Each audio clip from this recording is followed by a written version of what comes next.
Welcome to This Week in the NFL Week 2 edition. Get ready for some garbage.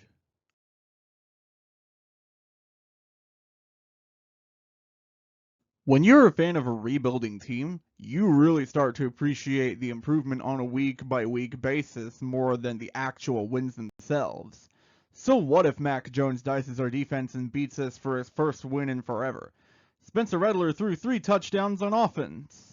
Somehow he's still winless as a starter, but I expect his first win any day now, and it will be glorious. My rebuilding statement that I said earlier doesn't really apply to the Browns because they got absolutely clobbered. Did the offense improve? Not really, they just kind of stagnated. Did the defense improve? No. While Derrick Henry was actually kind of easy to stop for us, we completely forgot about their passing game and we gave up 41 points. Did the kicking improve? The guy made 100% of his kicks overall, but he really didn't kick in high pressure situations, so it honestly didn't matter. At least we had some good debuts from Dylan Gabriel and Quinshawn Judkins. I don't think Tennessee has to worry about quarterback at this point. Cam Ward looks really good. Did you see that highlight reel touchdown he had? Phenomenal stuff. Now, if only they could have a rest of the team and the Titans would be in the money. Well, that's one way to silence the doubters. Putting up 50 plus points on your old offensive coordinator?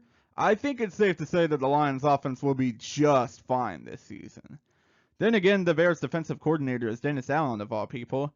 I mean, we could have told you he was a bad hire, Chicago. Any optimism for the Jets this season, just like most optimism in New York or Jersey, just crumbled in an absolute blowout loss to a Super Bowl contender. But let's not kid ourselves and say that the Jets were going to do anything this season. They never do, not even if the opposing quarterback's nose bleeds out, which actually happened.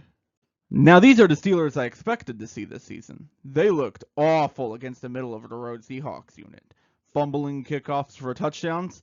Maybe signing washed old guys don't immediately mean you're competitive for Super Bowls. If Mike Tomlin can pull this team to a 9 or 8 or better record, he just might be the greatest coach of all time. Oh man, dang, that's a heartbreaker. I was really rooting for the Giants to tie with the Cowboys there. Unfortunately, such glory was literally thrown away with a gift-wrapped win to the Cowboys. I mean, that was the only mistake Russell Wilson made all day, but he's definitely going to be scrutinized for that. I am extremely sad that this didn't end in a tie. Would have been so glorious, but it wasn't meant for human eyes. Well, at least Brandon Aubrey represents the Stallions brand well. After this week's game, I would like to reiterate the statement that I had from last week. I would not run through a brick wall for that Jacksonville coach anymore. Not after he blew the game several times to Jake Browning. And as for the Bengals, I'm actually not going to say anything to you. Injuries are no laughing matter, and I really hope that Joe Burrow quickly and fully recovers. That is the sound of the Miami Dolphins after realizing they're now 0-2 after a loss to the New England Patriots at home. That's something they haven't pulled off since 2019 when Brady was still on the Patriots.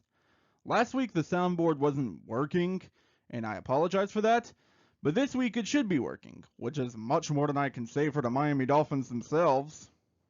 Hey, Colts, can we talk for a second?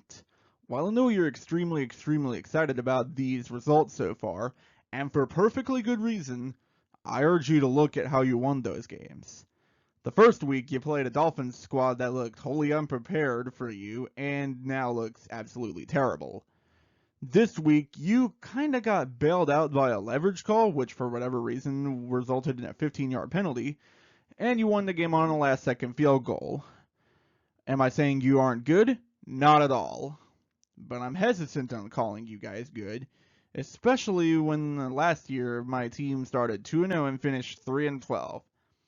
All I'm saying is, look at the warning signs. Yes, the Chiefs look weak. Yes, the rest of the AFC looks stronger than ever. And yes, the Chiefs are 0-2. But no, I'm not counting them out yet. Remember, this is still a team led by Patrick Mahomes.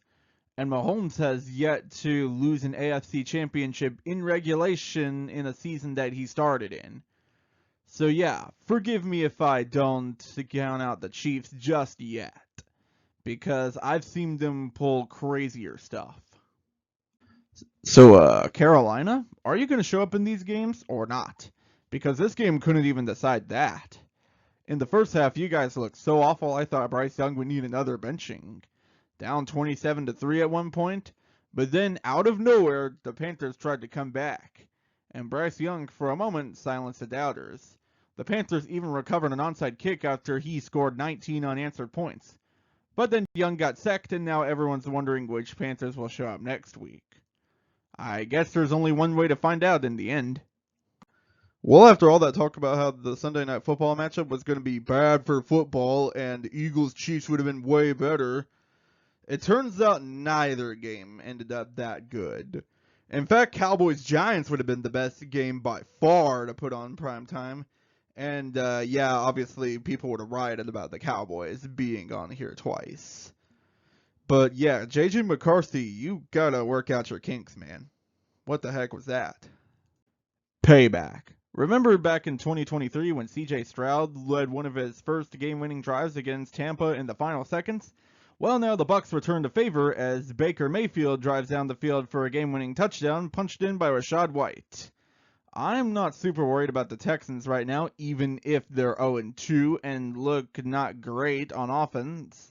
But if they lose to Jacksonville next week, ooh, boy, are we singing a much different tune. You know it would have been really funny if the Raiders of all teams were leading the AFC West after 2 weeks at 2-0. Unfortunately, such glory cannot be witnessed by human eyes, as Geno Smith kind of ran out of magic this time and threw 3 picks in a loss to Justin Herbert and the boys in blue.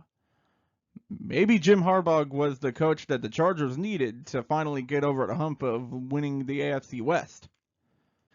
While this week didn't provide near as much drama as week 1, we still had some good action to go around overall. Here's 3 things that I learned this week. Number 1, week 2 is different from week 1. Some teams who looked like darlings in week 1, Steelers, ended up being a flop in week 2. And others teams who looked bad last week actually did okay this week. Week 3 will be the true decider to see if they're fine or not. Number 2, the AFC looks really strong outside of the Chiefs.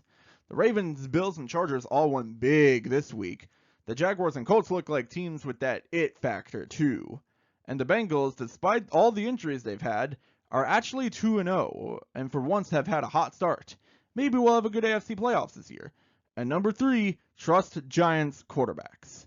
Russell Wilson, despite the pick losing them the game, went off this week, throwing for 450 yards and 3 touchdowns like his old self returned to the field.